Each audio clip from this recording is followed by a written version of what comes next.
이 루시 만난 가문, 그래 루키 사사기 다음에 루키 나오지 않습니까? 그래서 루키에 있는 루시 만난 가문에 대한 그런 내용을 같이 한번 나누려고 합니다. 베들레헴에서 이제 엘리멜렉이라고 하는 그런 가문, 그 집안이 말론과 기로, 그 부인은 또 나오미. 그래서 그 가문이 이제 그 기근을 만나가지고 베들레헴에서 떠나가지고 모압이라고 하는 지방으로 가게 되죠. 뭐 내용을 다 잘 아시기 때문에 대강 이렇게 지나가겠습니다. 그런데 그곳에서 한 10년 동안 모압이라고 하는 지경에서 살게 됩니다. 그걸 이제 상세하게 루키에서는 밝혀주고 있습니다. 한 10년 정도 사는 사이에 10년이면 변화가 일어난다 그러는데 이 가정에는 엄청난 변화가 일어나죠. 나오미의 남편도 세상을 떠나고 또 아들 둘이 있었는데 아들 둘 말론과 기론도 또 세상을 떠나게 됩니다. 근데 그 10년 가운데 이제 결혼들 두 아들이 했는데 자녀 하나 보지 못하고 남자 그 아들들이 다 세상을 떠나게 되니까 정말 그 주위에 있는 사람들이 볼 때 또 모압 사람들이 바라볼 때 무슨 덕스러운 가정이라고 이렇게 볼 수 있겠습니까? 정말 형편없는 가정이 되어버렸죠. 그러고 나니까 이 나오미가 이제 그 자기의 삶의 터전을 조용히 묵상합니다. 생각합니다. 그러면서 베들레헴 고향으로 다시 돌아가야 되겠다. 출세해가지고 고향으로 돌아가면 살맛이 날 텐데 너무 비참하게 돼가지고요. 그래서 고향으로 돌아가고자 하는 그런 마음가짐을 갖고 있다는 게 대단한 여자다. 대단한 그런 그 여성이다라고 하는 생각을 갖게 합니다.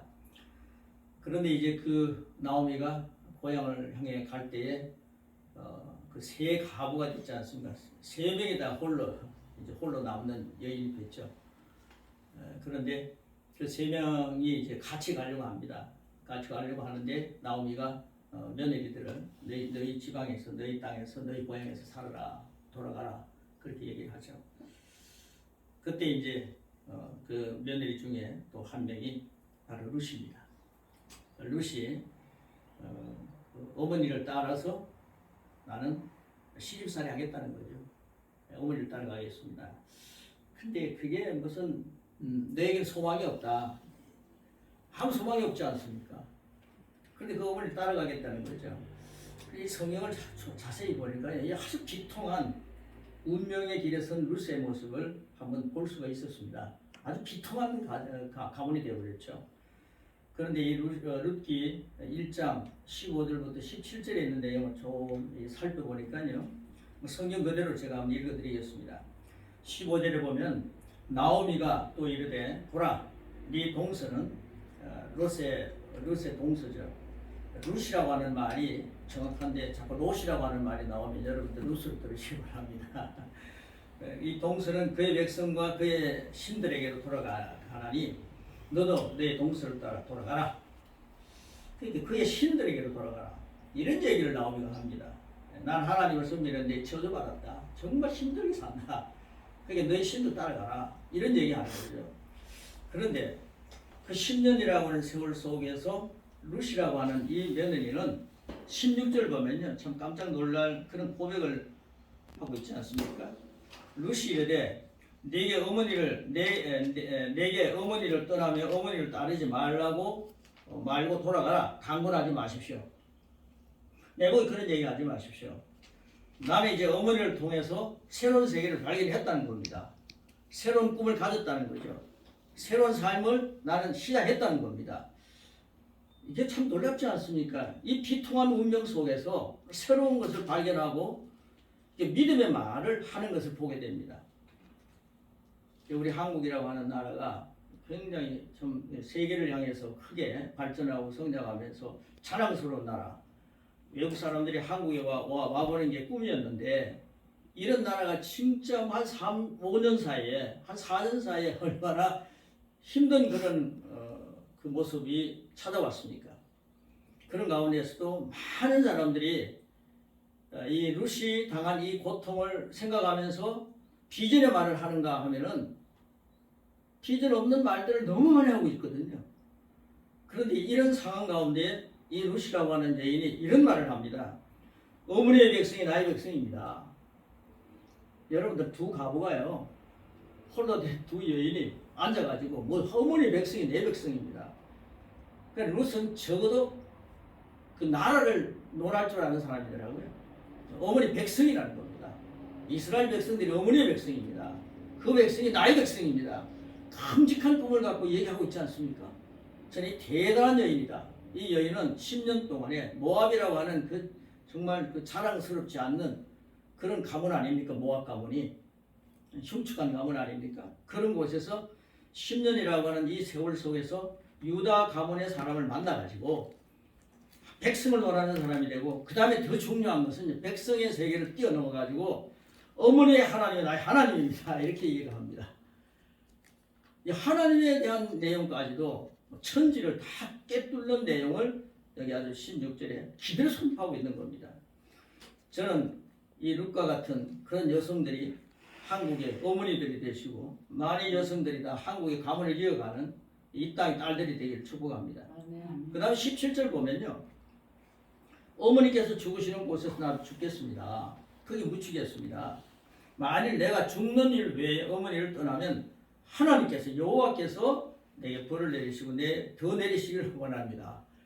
완전히 뭐 붙인 거죠. 그러니까 18절에 보면 나오미가 룻이 자기와 함께 가기로 굳게 결심을 보고 그에게 말하기를 거쳤다. 이렇게 말씀합니다. 그 다음에 이제 그 2장으로 넘어가 봅니다. 이 말씀의 배경을 이제 설명하는 겁니다. 모압 여인 룻이 나오미에게 이르되 원하건대 내가 밭으로 가서 내가 누구에게 은혜를 입으면 그를 따라서 이삭을 죽겠습니다. 너무 배가 이제 고프겠죠. 먹고 살아야 되지 않습니까? 그러니까 밭에 가서 이삭 줍는 여인이 되겠다는 겁니다. 그런 기특한 며느리를 보면서 그 나오미가 그래 내 따라 갈지어다 이렇게 허락을 합니다. 꿈을 가지고 사는 사람은 이삭을 줍더라도 대단한 꿈이 실현이 되는 것을 보게 됩니다. 3절에 보면 룻이 가서 이삭을 베는 자를 따라 밭에서 이삭을 줍는데 그 이제 곡식을 베는 사람을 따라서 이삭을 줍는데 우연히 엘리멜렉의 친족 보아스에게 속한 밭에 이르렀더라. 하나님의 섭리 속에서 다 예정된 것들을 가고 있습니다. 보아스가 베는 자들을 거느린 사원에게 이르되 얘는 누구의 소재냐 이렇게 물어봤죠. 그런데 이렇게 그 곡식을 베는 그런 하인들이 또 그 여인들이 사관들이 대답하되 이는 나오미와 함께 모압 지방에서 돌아온 모압 소녀입니다.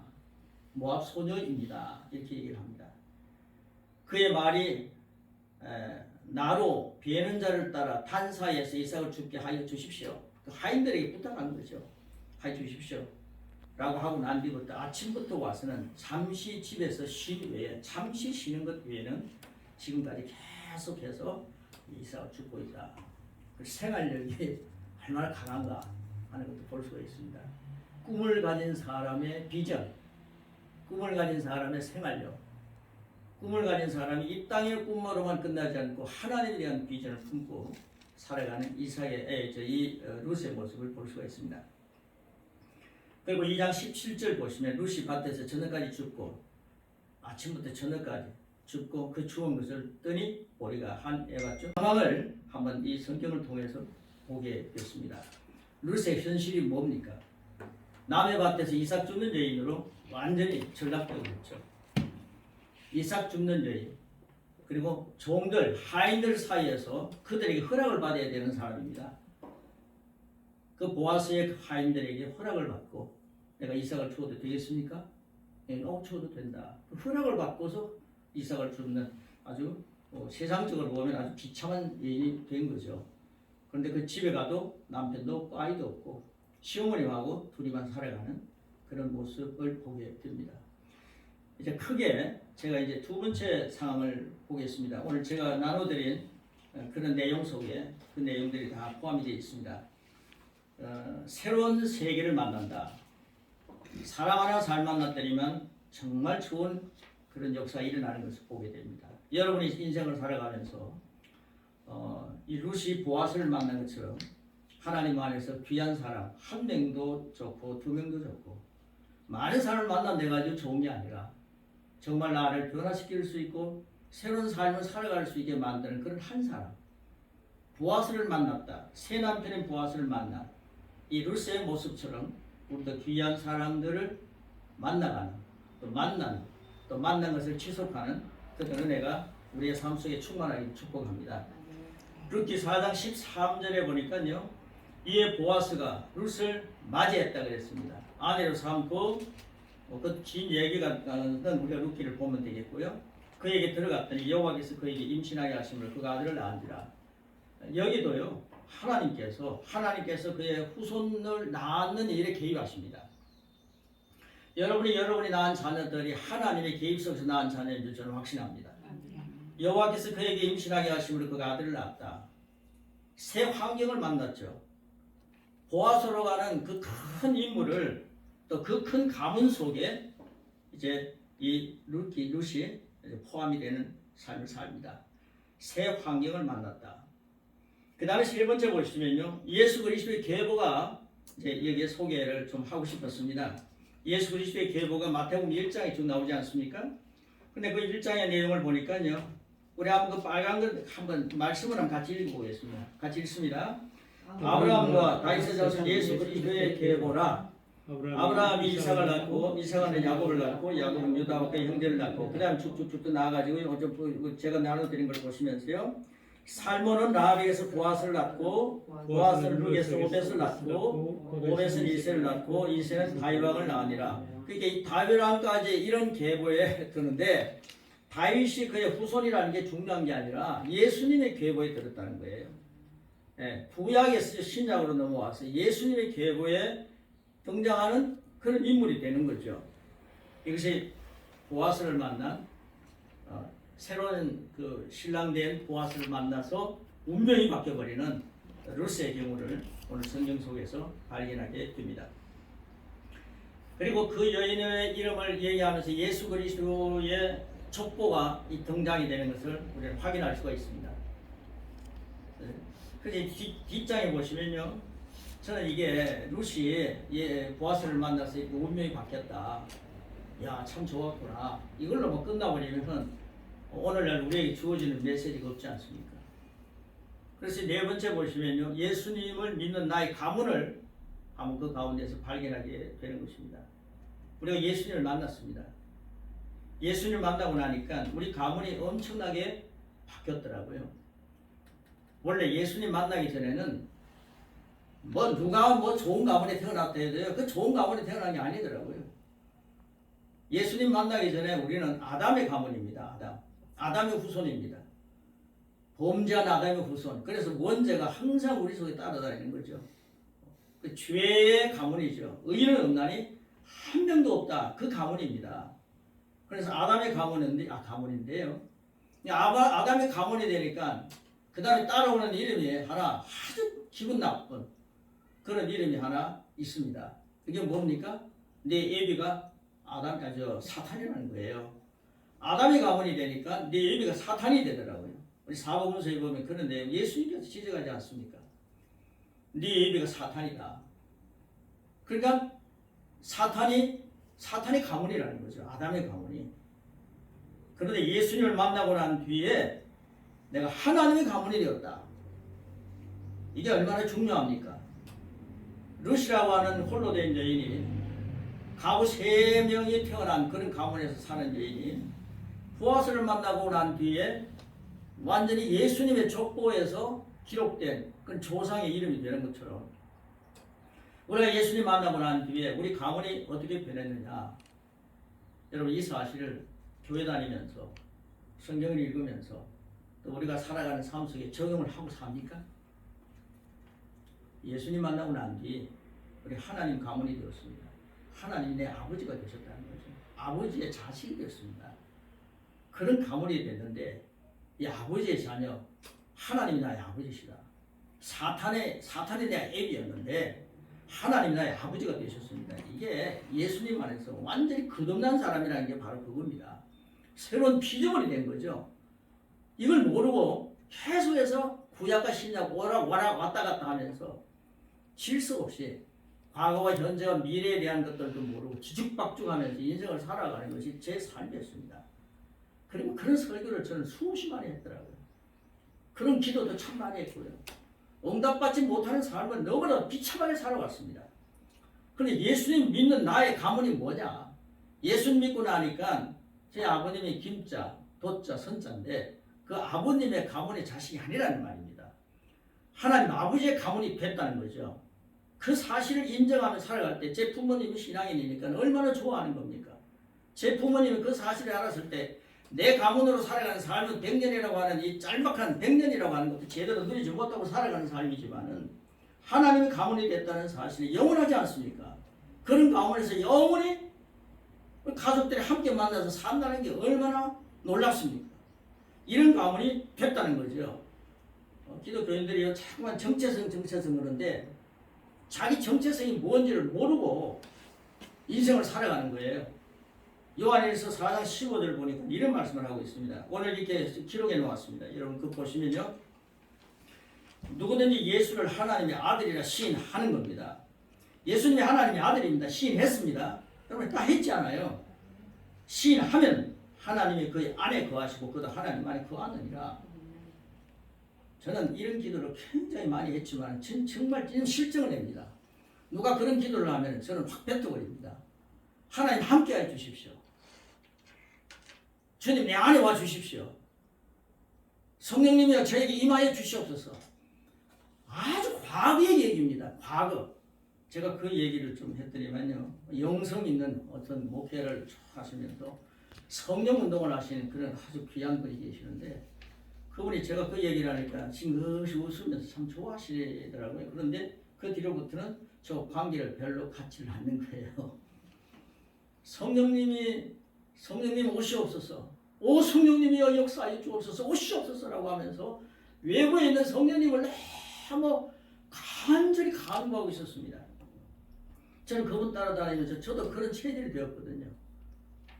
그런데 어느 날 제가 이런 말씀을 깨닫고 난 뒤부터는 내 안에 성령님이 와 계시더라고요. 내 안에 주님이 계시더라고요. 아멘. 우리가 내 안에 계신 주님은요 너무나도 소외시켜버립니다.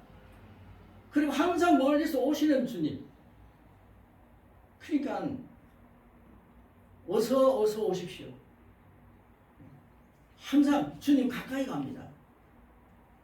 내 주를 가까이 가게 하면 내 주님을 가까이 갑니다. 옛날에 그 찬송 너무너무 잘 불렀습니다. 너무 좋았습니다. 한 번만 부르면 되겠더라고요. 가까이 가서 주님 영접하고 난 뒤부터는 내가 주님 안에 있습니다. 이런 찬송을 불러야 되겠더라고요. 내 주를 가까이 하게 하면. 그러니까요.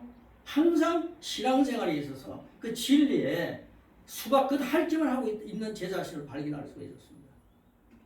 설교를 들어도 그렇고 설교를 해도 그렇고 성경을 읽어도 그렇고 항상 수박 끝할지만 하는 식으로 신앙생활을 해오는 저 자신의 모습이 너무나도 비참했습니다. 그런데 오늘 본문 말씀 보시오. 오늘 요한일서 4장 15절 보십시오. 예수님이 하나님의 아들이라고 우리 시인했지 않습니까? 언제 했습니까? 오늘 했습니까? 아니잖아요. 수십 년 전에 했습니다. 그때부터 저와 여러분은 어떤 모습이었습니까? 하나님이 내 안에 거하신다. 나도 하나님 안에 거하는 존재가 되어 있다라는 거죠. 이것이 바로 예수님 만난 루시 보아스를 만나서 완전히 운명이 달라졌던 것처럼 우리의 운명은 달라진 겁니다. 그 다음에 5장 1절 보십시오. 요한일서 5장 1절 우리 한번 같이 읽겠습니다. 예수께서 그리스도이심을 믿는 자마다 하나님께로부터 난 자다 이랬습니다. 여러분 예수님을 그리스도를 믿지 않았습니까? 그럼 하나님께로부터 난 자입니다. 왜 하나님께로부터 났는데 왜 세상의 부모로부터 유전자 받은 것에 대해서 자꾸만 신사타령하고 사느냐는 거죠. 부모님을 통해서 찾아오는 그 가문의 질병이라든가 이런 걸 우리가 100% 믿어요. 의사들도 그렇게 증명하고 있고요. 저는 뭐 안 믿는다는 게 아닙니다. 육체는 믿죠. 그러나 우리가 적어도 신앙인이라면은 예수 그리스도를 믿는 나다. 예수님을 나는 믿는다. 그럴 때 하나님으로부터 난 자다. 이 사실은 우리가 스스로 고백할 줄 알아야 합니다. 나는 하나님부터 난 자다. 이것이 바로 거듭난 자입니다. 새로운 피조물입니다. 5장 4절 보십시오. 무릇 하나님께로 난 자마다 세상을 이기느니라. 여러분, 우리는 세상을 이기는 자들입니다. 세상을 이기는 승리는 이것이 우리의 믿음이다 그랬습니다. 믿음이라는 게 뭡니까? 반드시 그분이 지금 여기에 계십니다. 반드시 그분이 우리 안에 계십니다. 반드시 그분이 성령님이 제 안에 계셔서 예수님을 주라고 고백하게 만듭니다. 성령으로 말미암지 않고는 예수님을 주라고 고백할 수 없습니다. 내가 예수님을 주님이라고 고백할 때 이것이 내가 입술에 발린 소리라면 성령님이 내 안에 안 계실 수도 있습니다.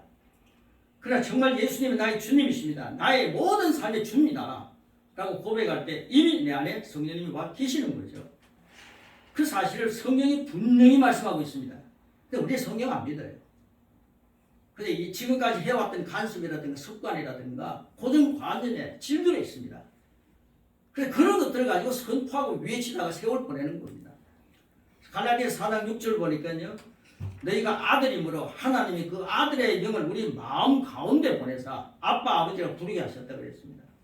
제가 하나님을 아빠 아버지가 부를 때 내 안에 심령에 성령님이 와 계시더라고요. 아들의 영이 있는 거죠. 로마서 8장 14절 보십시오. 성령이 친히 우리의 영과 더불어 우리가 하나님의 자녀인 것을 증언하신다 그랬습니다. 너는 하나님의 자녀야. 성령님이 그렇게 얘기하시는데 우리는 얄팍하게 무슨 율법을 잘 지키지 않으면 넌 하나님이 아니야 이러면서 완전히 정죄해버립니다. 이게 제 설교였습니다. 이것이 제 삶이었습니다. 이런 말씀을 깨달고 나니까 제가 얼마나 잘못했던가. 이제는 이 삶을 함께 누리자. 그저 앉아있을 수가 없었습니다. 이 말씀 가지고 하나님 원하시면 어디든지 가겠다라고 완전히 체질이 변화된 것을 볼 수가 있었습니다. 성령님께서 친히 너는 하나님의 아빠야. 아빠 아버지야. 사도행전 1장 8절 말씀. 오직 성령이 너에게 임했지 않습니까? 너희가 권능을 받았지 않습니까? 예루살렘과 온 유대와 사마리아 땅 끝까지 이르러 내 증인이 되리라. 내 증인이 뭡니까? 예수 그리스도의 증인이 되는 거죠. 예수님이 나를 위해 죽으셨다는 것에 대한 증인이 되는 거예요. 예수님이 나를 위해 부활하셨다고 하는 적어도 예수님이 나를 위해 부활하셨구나. 예수님이 나를 위해 죽으실 때 내 죄를 다 청산하셨다. 예수님이 나를 위해 부활하실 때 나를 이롭게 하셨다. 로마서 4장 25절 끝절에 크게 밝혀지고 있지 않습니까? 그 예수님의 증인, 예수님이 나 그 예수님을 믿기 때문에 하나님은 나의 아빠 아버지가 되셨다. 하나님과 화목한 관계가 되었습니다. 이것이 로마서 5장 1절에 있는 말씀입니다. 그러면 이제 성령의 역사를 경험하고 충만히 누리고 성령님을 모시고 사는 심령의 성령님을 모시고 사는 우리는요 생수의 강이 우리의 배에서 생수의 강이 흘러 넘칠 수밖에 없는 존재가 된 겁니다. 그런데 우리는 그런 자기 자신의 정체를 모르고 인생을 살았습니다. 성령님이 오시옵소서. 성령님의 제 심령에서 생수의 강이 흘러게 도와주시옵소서.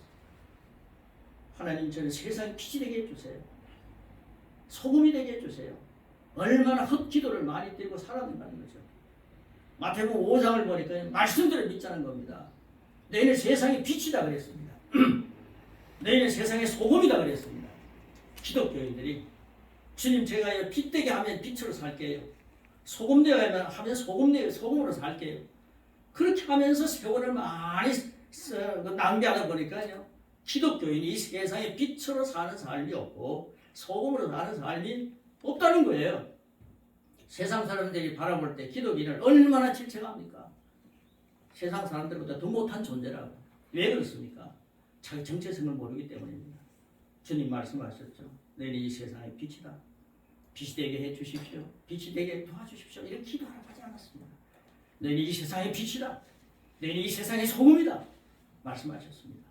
예수님 믿고 난 뒤에 오늘 성경 말씀이 그걸 증명하고 있습니다. 예수님의 증인이 되라고. 어떤 증인이 되는 겁니까? 예수님을 나타내는 증인이 되는 거죠. 그리스도의 말씀을 가지고 인생을 살 때에 나를 나타내는 증인이 아니라 예수님을 나타내는 증인이 되는 겁니다. 매우 중요한 것은요. 우리에게 이 정체성을 알았다면 이제 이 사명을 가지고 인생을 살라는 겁니다. 기독교인들이요 거의가 다 이 사명을 모르고 삽니다. 저도 목회 40년 동안 하면서 이 사명이 뭔지도 모르고 이런 사명을 한번 사람들에게 제시하지도 못했습니다.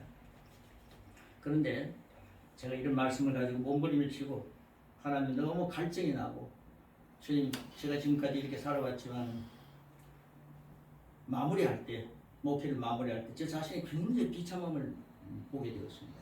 하나님 이거 하게 하시기 위하여 목사가 되게 하셨습니다. 이거 하게 하시기 위하여 20년이나 된 넘는 세월 동안에 한 교회를 섬겨하셨습니다. 그래서 하나님을 막 탈했습니다.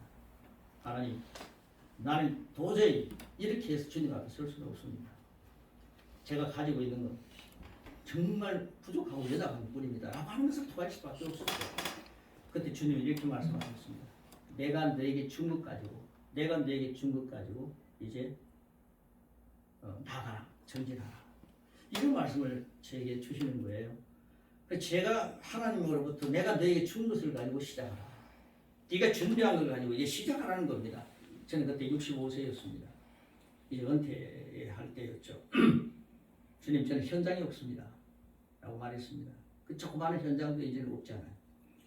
그때 주님께서 그거 가지고 가라. 그래서 그거 가지고 시작하니까요. 하나님께서 사람들을 붙여주시더라고요. 놀랍게 붙여주시더라고요. 목사님들을 붙여주시고 세종시에서 한 20명 되는 목사님들을 부부까지 해서 붙여주시고 그 다음에 이 역사를 막 이루어 가시는데 우리 목사님들 다 그런 경험을 하시겠습니다만 한 3년 정도, 한 3, 4년 정도 에티오피아, 인도, 중국, 미얀마 그러면서 계속해서 세계를 향해 복음을 전가하게 만드시면서 바로 이 사명을 이루게 하셨는데 그 사명이 뭐냐니까요. 마태복음 28장 19절로 20절에 여러분 기록되어 있습니다. 그것이 바로 제 사명이었습니다. 오늘 그리스도인들에게 주어진 사명입니다. 우리 한번 같이 읽겠습니다. 너희는 가서 모든 민족을 제도로 삼아 아버지와 아들과 성령 이름으로 내가 분반 모든 것을 가르쳐 지키게 하라. 세상 끝날까지 너희와 항상 함께 있으리라. 이 말씀이었습니다. 저는 모든 민족을 제자로 삼아 그랬습니다. 한국 민족도 제자를 못 삼는데 무슨 모든 민족을 제자로 삼겠습니까? 그런데 한국 민족을 제자로 삼는 것보다 훨씬 쉽더라고요. 필리핀에 가서 제자 삼으니까요. 그리고 인도 가서 지금 제자를 삼고 지금 줌을 통해 가지고 중국 사람을 제자로 삼고 인도 사람들을 계속 제자로 삼고 있습니다. 학교를 하나 만들어 가지고 작게 시작을 했습니다. 줌을 가지고 시작을 했죠. 제 아버지 같은 사람이 보니까 저보다 나이가 어리더라고요. 제 할머니 같은 분이 보니까 제 동생이더라고요. 에티오피아에 가니까 제가 그분들을 막 붙들고 울었습니다. 너무 비참하게 사니까요. 그래도 예수님을 전해서 여러분들 제가 전하는 이 매뉴얼을 갖고 다른 사람이 읽기만 하십시오. 그럼 그들은 당신의 제자가 아니라 주님의 제자가 될 것입니다. 아멘. 그리고 그 당신이 다른 사람에게 또 가르치십시오. 그러면 당신은 하나님께서 주신 사명을 감당하는 사람이 됩니다. 그리고 제자를 삼는 사람이 됩니다. 저는 수백 명, 수천 명 죄송합니다만 조영기 목사님처럼 되는 게 제 시작이었습니다. 조영기 목사님 밑에 가가지고 4차원에서 이렇게 강의는 들었지만 어림도 없었습니다. 그러다 끝난 거죠. 그런데 지금 묵묵히 생각합니다. 어느 유명한 영성가가 이런 얘기를 했더라고요. 수천 명, 수만 명 앞에서 수십만 명 앞에서 설교하려고 하는 그런 영웅이 되려고 하지 마라. 너는 예수님의 말씀을 말씀대로 전하는 그리고 제자를 만드는 제자가 되라. 이런 얘기를 했더라고요.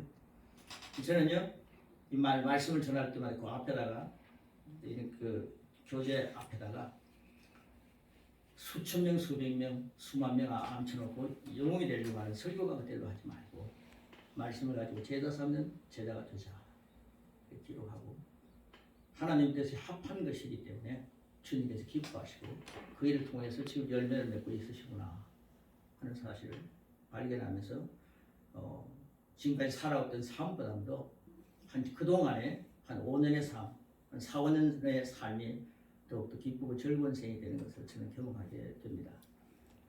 예수님 만났습니다. 새 피조물의 운명을 바라볼 줄 아는 사람. 아담 가문이 아닙니다. 아담 가문으로 인해서 찾아오는 십자가에서 다 해결된 그 저주를 가지고 사는 그런 사탄의 아들이 자녀가 딸이 아니라는 말입니다. 주님께서 십자가에 달려 돌아가실 때 모든 것을 다 해결해 놓으신 룻이 보아스를 만나가지고 바뀌었던 운명처럼 제가 예수님을 만나서 바뀐 운명자가 됐다는 거죠. 하나님이 내 아버지가 되셨습니다. 저는 제 아버지와 하나님 아버지를 비교할 때가 참 많습니다. 저는 지금까지 고정관념 속에서 성경을 읽고 또 배워왔던 것들은 제 하나님 아버지가 제 아버지보다 훨씬 못했습니다. 그리고 사랑도 하나님 아버지의 사랑이 내 아버지 사랑보다 못한 것처럼 느껴졌습니다. 그런데 십자가를 공부하게 되고 십자가의 완성을 보게 되고 그 다음에 내가 예수님 안에서 이런 존재가 되었구나. 내 정체성을 발견했을 때 저는 많은 딸들 가운데 정말 한 10명 정도 되는 셀 수도 없는 딸들 가운데 그 당시에 많이 죽기도 했거든요. 하나 독생자로 태어났는데 막내로 태어났는데 우리 어머니가 늘 그랬습니다. 우리 아버님이 눈에 넣어도 아프지 않겠다고. 사람들이 그런 얘기를 하는 걸 들었습니다. 근데 제 아버지는요 한 50년 동안 같이 사시다 가시더라고요. 아무리 사랑해도 가시는 거예요. 그리고 책임이 없이 가버리시더라고요. 근데 하나님은 나를 새로운 피조물 되게 하시고 독생자 예수 그리스도를 십자가에 못 박혀 죽이면서까지 나라고 하는 존재는 예수님의 값만큼 올려주시고 예수님의 가치만큼 인정해 주시고 지금도 주님은 저를 사랑하시고 하나님은 저를 정말 눈동자처럼 지켜주시고 제 머리카락 하나까지도 세밀하게 간섭을 세시면서 보호해 주시는 그 주님이 바로 저와 여러분의 아버지십니다. 저는 이 말씀 보면서 이제 결론을 내고자 합니다. 이 결론은 우리가 함께 읽었으면 참 좋겠습니다. 이 결론을 함께 읽고 같이 고백하고 말씀을 마치도록 하겠습니다. 우리 같이 한번 결론 같이 읽겠습니다. 모압 여인인 룻이 보아스를 남편을 만난다는 것은 모든 가난과 궁핍이 끝났다는 것, 통일한 괴로움과 두려움, 굶주림과 고생이 끝났다는 것을 의미합니다. 그녀는 언덕 위 저택의 여주인이 되었습니다. 올리브, 석류, 복숭아, 오렌지, 사과 그냥 점점점 한 것은 여러분이 좋아하는 걸 집어넣으라는 거예요. 열리는 거대한 가수원, 밀밭이 그녀의 소유가 되었습니다. 그녀가 자신의 가난을 내버린 것이 아닙니다. 그녀가 남편의 부유함을 받았을 뿐입니다. 그녀가 자신의 연약함과 괴로움과 두려움을 내버린 것이 아닙니다. 그녀는 남편의 풍성함과 보호와 돌봄을 받았을 뿐입니다. 예수님이 우리에게 오셨습니다. 룻이 보아스를 맞이하듯이 우리는 주님을 영접했습니다. 현재 우리에게 있는 연약함과 실패는 모두 끝났습니다. 아들인 그리스도와 같은 존재가 되었습니다. 그 진리를 기억나게 하시려고 성령 하나님을 보내주셨습니다. 우리가 다 그의 충만한 데서 받으니 은혜 위에 은혜를 하고 우리는 부활의 주님 안에서 살기 때문에 더 이상 하나님 함께해 주세요. 축복해 주세요. 라며 울부짖는 불쌍한 종이 아닙니다. 우리는 하늘의 모든 신령한 복을 받았습니다. 우리는 그분의 부유함으로 부유합니다. 우리는 그분의 충만함으로 충만합니다. 우리는 그분으로 만족합니다. 우리의 옛사람은 못 바뀌었고 보라 그리스도로 삽니다. 우리는 그리스도의 장성한 분량까지 자라가며 주님의 제자를 세우는 사명의 사람으로 성령님과 동역하는 권세자입니다. 아멘. 네. 우리가 어떤 정체성을 갖고 살 것인가? 우리의 기도가 어떻게 달라져야 할 것인가? 이런 것들을 한번 결론을 통해서 한번 묵상해보는 그런 시간이 되기를 바라고요. 오늘 말씀 결론적으로 고백을 함께 나누고 마치도록 하겠습니다. 고백입니다.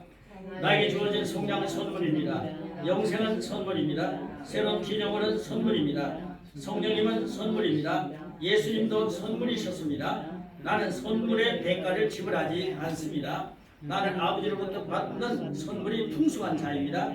나는 하나님을 향해 더 이상 축복해달라고 울부짖는 불쌍한 자가 아닙니다. 나는 하늘의 모든 신령한 복을 받았고 그분의 영광스러운 가문의 자녀입니다.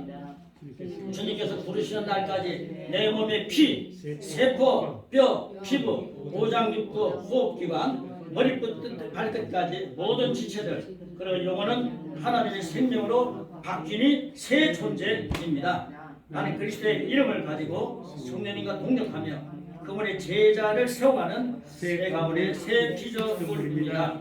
아멘. 아멘.